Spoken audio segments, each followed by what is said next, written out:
Have you ever had the hardest time with stepping forward during a Vinyasa flow?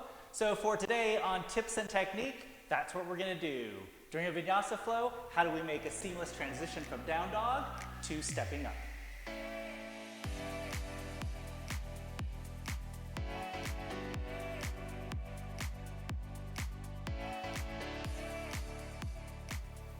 So, as a yoga instructor, one of the toughest things I've seen students struggle with is that down dog to a step forward.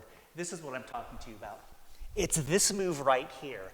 I have students who come up and have the toughest time getting their foot forward all the way up here. So I have some tips for you to get up on there. Step number one is having a high plank. What students forget or don't know what they have to do is they have to shift to a high push-up plank in order to step through. For example, staying in downward facing dog like this prevents you and stops you with your knee up to your chest.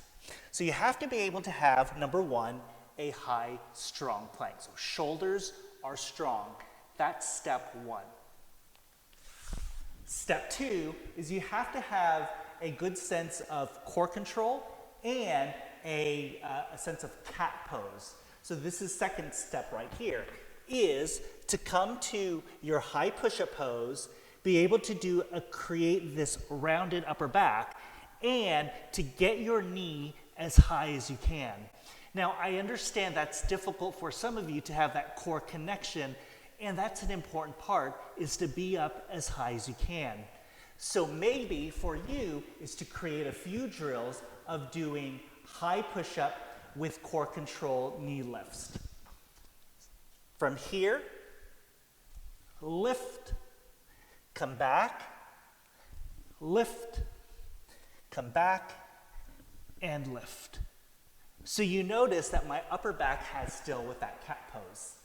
So once you have an understanding of a high push-up and that core control, I do sometimes encourage my students to do a slight swing to get you through. And there's another key element that you have to do. Here's your downward facing dog. Lift your leg up. Take your arm, the same arm that you're going to step forward in, and shift it slightly towards the center.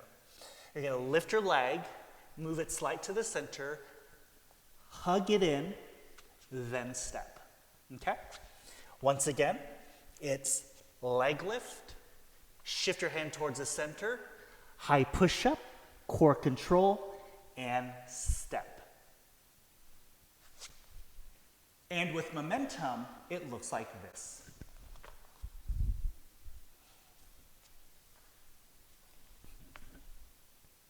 Okay? And if you're still having a hard time with those drills, you need two blocks. With the two blocks, this will raise you up a little bit. So it'll give you that sense of transition, higher, and lift. Get that block right towards the center, and these are just for drills. Take your hand to the block, this will lift you up higher. Go ahead and take that momentum swing, round up, and step. Okay? Use the block.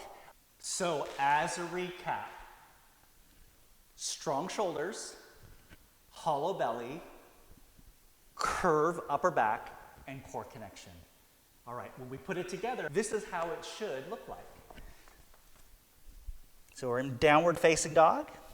Lift your leg up, high push up, round core connection step. Then you transition into that pose, warrior one, or is it a crescent, or is it a warrior two?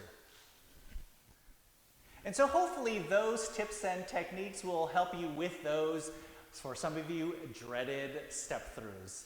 Well, stay tuned with us next week for another tips and techniques. If you haven't subscribed yet to EPY Empowered, go ahead and do so. Until next time, bye-bye.